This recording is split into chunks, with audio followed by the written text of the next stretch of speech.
ಹಿಜಾಬ್ ಆಜಾನ್ಗೋಸ್ಕರ ನಾವು ತಲೆ ಕೊಟ್ಟಿದ್ದೇವೆ. ಮೀಸಲಾತಿಗಾಗಿ ತಲೆ ಹೋಗ್ಲಿ, ಜೈಲಿಗಾದ್ರೂ ಹೋಗ್ತೀವಿ. ಎಸ್ಡಿಪಿಐ ಜಿಲ್ಲಾ ಕಾರ್ಯದರ್ಶಿ ಜಾಕಿರ್ ಹುಸೇನ್ ವಿವಾದಾತ್ಮಕ ಹೇಳಿಕೆಯನ್ನ ಕೊಟ್ಟಿದ್ದಾರೆ. ಈಗಾಗಲೇ ನಾವು ಹಿಜಾಬ್ ಮತ್ತು ಆಜಾನ್ಗೋಸ್ಕರ ತಲೆಯನ್ನ ಕೊಟ್ಟಿದ್ದೇವೆ. ಮೀಸಲಾತಿಗಾಗಿ ಈಗ ತಲೆ ಹೋಗ್ಲಿ, ಜೈಲಿಗಾದ್ರೂ ಹೋಗ್ತೀವಿ ಅನ್ನುವಂತಹ ಹೇಳಿಕೆಯನ್ನ ಕೊಟ್ಟಿದ್ದು, ನಮ್ಮ ಹಕ್ಕನ್ನ ಹೀನಾಯವಾಗಿ ಕಸಿದುಕೊಳ್ಳಲಾಗಿದೆ, ನಮ್ಮ ಹಕ್ಕು ವಾಪಸ್ ಕೊಡದಿದ್ರೆ ಬೃಹತ್ ಪ್ರತಿಭಟನೆಯನ್ನ ಮಾಡ್ತೇವೆ ಅಂತ ಹೇಳಿ ಚಿತ್ರದುರ್ಗದ ಒನಕೆ ಓಬವ್ವ ವೃತ್ತದಲ್ಲಿ ಎಸ್ಡಿಪಿಐ ಪ್ರತಿಭಟನೆಯನ್ನ ಮಾಡಿದ್ದು, ಬೆಳಗಾವಿಯಲ್ಲೂ ಮುಸ್ಲಿಂ ಸಮುದಾಯ ಪ್ರತಿಭಟನೆಯನ್ನ ಕೈಗೊಂಡಿದೆ. ಚೆನ್ನಮ್ಮ ವೃತ್ತದಿಂದ ಜಿಲ್ಲಾಧಿಕಾರಿ ಕಚೇರಿವರೆಗೆ ರ್ಯಾಲಿಯನ್ನ ಮಾಡಿದ್ದು, ಸರ್ಕಾರದ ನಿರ್ಧಾರವನ್ನ ವಾಪಸ್ ಪಡೆಯುವಂತೆ ಆಗ್ರಹವನ್ನ ಮಾಡಲಾಗಿದೆ. ಈಗ 2B ಅಲ್ಲಿ 4% ಮುಸ್ಲಿಮರಿಗೆ ಇತ್ತು ಮೀಸಲಾತಿ, ಆದರೆ ಈಗ ಆ ಮೀಸಲಾತಿಯನ್ನ ತೆಗೆದು 2C ಮತ್ತು 2D ಒಕ್ಕಲಿಗರಿಗೆ ಮತ್ತು ಲಿಂಗಾಯತರಿಗೆ ಹೆಚ್ಚಿನ ಪರ್ಸೆಂಟ್ 2% ಅನ್ನು ಹೆಚ್ಚಿಸಲಾಗಿದೆ. ಆ ಒಂದು ಮೀಸಲಾತಿಯನ್ನ ನೀಡಲಾಗಿದೆ. ಆ ಒಂದು ವಿಚಾರ ಈಗ ಸಾಕಷ್ಟು ಮುಸ್ಲಿಂ ಸಮುದಾಯವನ್ನ ಆಕ್ರೋಶಕ್ಕೆ ಈಡಾಗುವಂತೆ ಮಾಡಿದೆ. ಸರ್ಕಾರದ ಮೇಲೆ ಈಗ ಆಕ್ರೋಶವನ್ನ ವ್ಯಕ್ತಪಡಿಸ್ತಾ ಇದ್ದಾರೆ ಮುಸ್ಲಿಂ ಸಮುದಾಯದವರು. ಚಿತ್ರದುರ್ಗ ಮತ್ತು ಬೆಳಗಾವಿಯಲ್ಲಿ ಎಸ್ಡಿಪಿಐ ಇವತ್ತು ಇದೇ ವಿಚಾರಕ್ಕೆ ಸಂಬಂಧಪಟ್ಟ ಹಾಗೆ ಪ್ರತಿಭಟನೆಯನ್ನ ಕೈಗೊಂಡಿದೆ. ಮಿಸ್ಟರ್ ಬೊಮ್ಮಾಯಿ, ಮಾನ್ಯ ಮುಖ್ಯಮಂತ್ರಿಯವರೇ, ತಾವುಗಳು ಜನರಿಗಾಗಿ, ಜನರಿಗೋಸ್ಕರ ಜನಪ್ರತಿನಿಧಿಯಾಗಿ ಕೆಲಸ ಮಾಡಬೇಕಾಗಿತ್ತು. ಆದರೆ ಹೀನಾಯವಾಗಿ ನಮ್ಮ ಹಕ್ಕನ್ನು ನೀವು ಕಸಿದಿದ್ದೀರಾ. ನೀವು ಈ ಹಕ್ಕನ್ನು ನಮಗೆ ವಾಪಸ್ ಕಳ್ಳಿಲ್ಲವೆಂದರೆ ಇದು ಶಾಂಪಲ್, ಇದು ಕೇವಲ ಟ್ರೈಲರ್. ಮುಂಬರುವಂತಹ ದಿನಗಳಲ್ಲಿ ಇಡೀ ರಾಜ್ಯವನ್ನು ಒಂದು ಕಡೆ ಮಾಡಿ ಬೃಹತ್ ಪ್ರತಿಭಟನೆಯನ್ನು ಮಾಡಿ ನಿಮ್ಮ ಚಡ್ಡಿಯನ್ನು ನಾವು ಗೆಲ್ಲಿ ಮಾಡಿಲ್ಲ ಅಂತಂದ್ರೆ ಮುಂಬರುವಂತ ನಿಮಗೆ ಬಹಳ ಸ್ಪಷ್ಟವಾದ ಎಚ್ಚರಿಕೆ ಕೊಡ್ತಾ ಇದ್ದೇವೆ. ನೀವು ಒಬ್ಬ ಜನಪ್ರತಿನಿಧಿಯಾಗಿ ಜನರಿಗಾಗಿ ಜನರಿಗೋಸ್ಕರ ಕೆಲಸ ಮಾಡಬೇಕಂತ ತಮ್ಮಲ್ಲಿ ಮನವಿಯನ್ನು ಸಲ್ಲಿಸುತ್ತಾ, ನಾವು ಹಿಜಾಬಿಗೆ ತಲೆ ಕೊಟ್ವಿ, ಅದಾಂಗೆ ತಲೆ ಕೊಟ್ವಿ, ಪ್ರತಿಯೊಂದು ವಿಚಾರದಲ್ಲಿ ತಲೆ ಕೊಟ್ವಿ. ಈ ವಿಷಯದಲ್ಲಿ ತಲೆ ಹೋದ್ರೂ ಚಿಂತೆ ಇಲ್ಲ, ಜೈಲಿಗೆ ಹೋದ್ರೂ ಚಿಂತೆ ಇಲ್ಲ.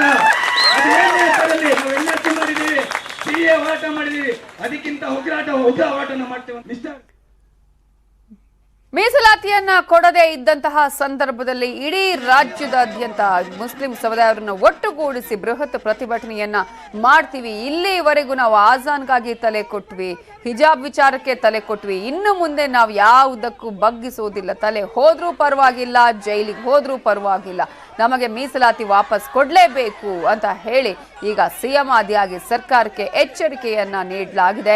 ಮೀಸಲಾತಿಯನ್ನ ವಾಪಸ್ ಕೊಡಲೇಬೇಕು ಅನ್ನುವಂತಹ ಆಗ್ರಹವನ್ನ ಮಾಡಿ ಇವತ್ತು ಹೋರಾಟವನ್ನ ಮಾಡಲಾಗಿತ್ತು. ನಮ್ಮ ಹಕ್ಕನ್ನ ಹೀನಾಯವಾಗಿ ಕಸಿದುಕೊಳ್ಳಲಾಗಿದೆ ಅಂತ ಹೇಳಿ ಚಿತ್ರದುರ್ಗದಲ್ಲಿ ಎಸ್ಡಿಪಿಐ ಜಿಲ್ಲಾ ಕಾರ್ಯದರ್ಶಿ ಆಕ್ರೋಶವನ್ನ ವ್ಯಕ್ತಪಡಿಸಿ ಮಾತನಾಡಿದ್ರು. ಅಲ್ಲಿ ಬೃಹತ್ ಪ್ರತಿಭಟನೆಯನ್ನ ಹಮ್ಮಿಕೊಳ್ಳಲಾಗಿತ್ತು, ಪ್ರತಿಭಟನೆಯನ್ನ ಮಾಡಲಾಗಿದೆ. ಹಾಗೆಯೇ ಬೆಳಗಾವಿಯಲ್ಲೂ ಚೆನ್ನಮ್ಮ ಸರ್ಕಲ್ನಲ್ಲಿ ಮುಸ್ಲಿಂ ಸಮುದಾಯದವರು ತಮ್ಮ ಹಕ್ಕನ್ನ ವಾಪಸ್ ಕೊಡಿ ಅಂತ ಹೇಳಿ ಪ್ರತಿಭಟನೆಯನ್ನ ಮಾಡಿದ್ದಾರೆ. ಸರ್ಕಾರದ ವಿರುದ್ಧ ತೀವ್ರ ಆಕ್ರೋಶವನ್ನು ವ್ಯಕ್ತಪಡಿಸಿದ್ದಾರೆ, ಜಯಘೋಷಗಳನ್ನ ಅಲ್ಲಿ ಮೊಳಗಿಸಿದ್ದಾರೆ.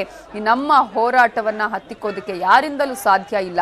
ನಮ್ಮ ಮೀಸಲಾತಿಯನ್ನ ನಮಗೆ ವಾಪಸ್ ಕೊಡದಿದ್ರೆ ಇಡೀ ರಾಜ್ಯದಾದ್ಯಂತ ನಾವು ಹೋರಾಟವನ್ನ ಮಾಡ್ತೀವಿ, ನಮ್ಮ ಹಕ್ಕನ್ನ ವಾಪಸ್ ನಮಗೆ ಕೊಡಿ ಅನ್ನುವಂತಹ ಮಾತನ್ನ ಅಲ್ಲಿ ಹೇಳಲಾಗಿದೆ. ಇವತ್ತು 2 ಕಡೆಯಲ್ಲಿ ಪ್ರತಿಭಟನೆಯ ಒಂದು ಆಕ್ರೋಶವನ್ನ ಕಾಣಬಹುದು. ಇದರ ಬಗ್ಗೆ ಮಾತನಾಡೋದಕ್ಕೆ ನಮ್ಮ ಜೊತೆಗೆ ಮುಸ್ಲಿಂ ಮುಖಂಡರಾಗಿರುವ ಅಬ್ದುಲ್ ರಜಾಕ್ ಅವರು ಫೋನ್ ಸಂಪರ್ಕದಲ್ಲಿ ಜಾಯ್ನ್ ಆಗಿದ್ದಾರೆ. ಅಬ್ದುಲ್ ರಜಾಕ್ ಅವರೇ, ಈಗ ಅದರಲ್ಲಿ 2B ಅಲ್ಲಿ ಏನೂ ಇರಲಿಲ್ಲ, ಅದರಲ್ಲಿ ಯಾವುದೇ ರೀತಿಯ ಪ್ರಾತಿನಿಧ್ಯ ಸಿಗ್ತಾ ಇರಲಿಲ್ಲ ಅಂತ ಹೇಳಿ ಆ ಒಂದು ಪ್ರಾತಿನಿಧ್ಯವನ್ನ ತೆಗೆದು ಈಗ 2D 2Cಗೆ ಕೊಟ್ಟಿದ್ದಾರೆ 2%. ಈಗ ಎಲ್ಲಾ ಕಡೆ ಪ್ರತಿಭಟನೆಯೂ ಮಾಡ್ತಿದ್ದಾರೆ. ನಿಮ್ಮ ನಿರ್ಧಾರ ಏನು? ನೋಡಿ, ಇದು ಅನ್ಯಾಯ ಆಗಿದೆ, ಮೋಸ ಆಗಿದೆ, ದ್ರೋಹ ಮಾಡಿದೆ ಬಿಜೆಪಿ ಸರ್ಕಾರ.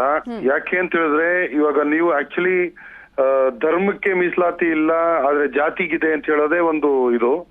ನಾನೇನ್ ಹೇಳಕ್ ಇಷ್ಟಪಡ್ತೀನಿ, ಇವಾಗ ಹಿಂದೂ ಧರ್ಮದಲ್ಲಿ ಯಾವ ಜಾತಿಗೆ ಮೀಸಲಾತಿ ಕೊಡ್ತಾ ಇಲ್ಲ. ಆಕ್ಚುಲಿ ಎಲ್ಲಿಂದಾದ್ರೂ ನೀವು ಯಾವುದೇ ಒಂದು ಕ್ಯಾಸ್ಟ್ ಅನ್ನ ಎತ್ಕೊಂಡ್ರೆ, ಇವಾಗ ಬ್ರಾಹ್ಮಿನ್ಸ್ ಅವರು EWS ಅಲ್ಲಿ ಬರ್ತಾರೆ 10% ಕೋಟಾನಲ್ಲಿ. ಯಾವುದೇ ಒಂದು ಕ್ಯಾಸ್ಟ್ ಅನ್ನ ನೀವು ಬಿಡ್ಲಿಲ್ಲ, ಆದ್ರೆ ಧರ್ಮಕ್ಕಿಲ್ಲ ಅಂತ ಹೇಳ್ತೀರಾ. ಇದು ಸುಮ್ನೆ ನಾಟಕ ಮಾಡಿ ಹಿಂದೂಗಳ ತಲೆ ಮೇಲೂ ಗೂಬೆ ಕೂರಿಸುವ ಕೆಲಸ ಇದು. ಒಕ್ಕಲಿಗರಾಗಿರ್ಲಿ, ಲಿಂಗಾಯತರಿಗಾಗಿರ್ಲಿ, ಅವ್ರು 2% ಕೊಟ್ಟಿದಾರಲ್ಲ, ಇದು ಅವ್ರ ತಲೆ ಮೇಲೇನು ಗೂಬೆ ಕೂರಿಸುವ ಕೆಲಸ. ಇದು ಹಿಟ್ ಅಂಡ್ ರನ್ ಅಂತ ಹೇಳಕ್ ಇಷ್ಟಪಡ್ತೀನಿ. ಯಾಕೆ ಅಂತ ಹೇಳಿದ್ರೆ, ಇವತ್ತು ಇಂದಿರಾ ಸಾವನಿ ಕೇಸ್ ಪ್ರಕಾರ ಇವರು 50% ಒಳಗಡೆ ಇರಬೇಕು.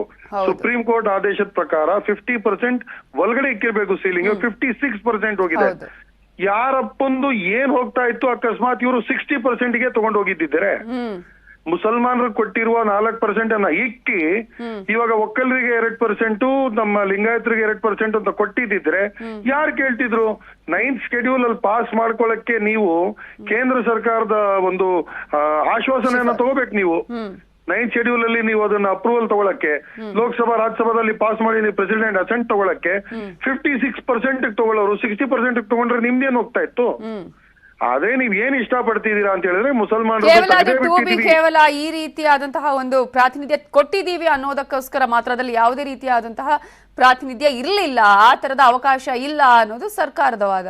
ಇಲ್ಲ ಇಲ್ಲ ಇಲ್ಲ ಇಲ್ಲ ಇವ್ರು ಏನ್ ಮಾಡಕ್ ಇಷ್ಟಪಟ್ಟಿದ್ದಾರೆ ಅಂತ ಹೇಳಿದ್ರೆ ಇದನ್ನ ತೆಗೆದ್ಬಿಟ್ಟು ಮುಸಲ್ಮಾನ ರೋಡ್ಗಳಿಬೇಕು. ಇವಾಗ ನಿನ್ನೆ ಬಂಜಾರ ಸಮಾಜದ ಜನರು ಯಾವ ತರ ಒಂದು ಪ್ರತಿಭಟನೆ ಮಾಡಿದ್ರು ಆ ತರ ಒಂದು ಆಕ್ರೋಶದ ಪ್ರತಿಭಟನೆ ಮುಸಲ್ಮಾನರು ಮಾಡಿದ್ರೆ ಎಲೆಕ್ಷನ್ ಹತ್ರ ಇವ್ರನ್ನ ಅರೆಸ್ಟ್ ಮಾಡ್ಕೊಂಡು ಇವ್ರ ಮೇಲೆ UAPA ಆಕ್ಟ್ ಹಾಕೊಂಡು ನಾವು ಒಂದ್ ಸ್ವಲ್ಪ ಒಂದು ನೆಪ ಇವ್ರದು ಒಂದ್ ಸ್ವಲ್ಪ ಬಚ್ಚಿಕೊಳ್ಳೋಣ ಹಿಂದೆ ಅಂತ ಹೇಳ್ಬಿಟ್ಟು. ಯಾಕಂದ್ರೆ ಕಂಪ್ಲೀಟ್ಲಿ ಮುಳುಗೋಗ್ಬಿಟ್ಟಿದೆ ಇದು ಭ್ರಷ್ಟಾಚಾರದಲ್ಲಿ ಬಿಜೆಪಿ ಸರ್ಕಾರ.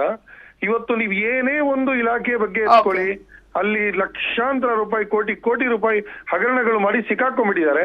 ಅದಕ್ಕೋಸ್ಕರ ಇದೊಂದು ಲಾಸ್ಟ್ ಮಿನಿಟ್ ಅಲ್ಲಿ ಒಂದು ಹಿಟ್ ಅಂಡ್ ರನ್ ಕೇಸ್ ಮಾಡಿ ಓಡೋಗ್ ಬಿಡೋಣ ಅಂತ ತಿಳ್ಕೊಂಡು ಇದು ಮಾಡಿರೋದು ಸರ್ಕಾರ. ನೆಕ್ಸ್ಟ್ ರಾಜ್ಯಾದ್ಯಂತ ಹೋರಾಟವನ್ನ ಮಾಡ್ತೀರಿ. Okay, thank you Abdul Razak ಅವರೇ ನ್ಯೂಸ್ 18 ಜೊತೆ ಮಾತನಾಡಿದಕ್ಕಾಗಿ.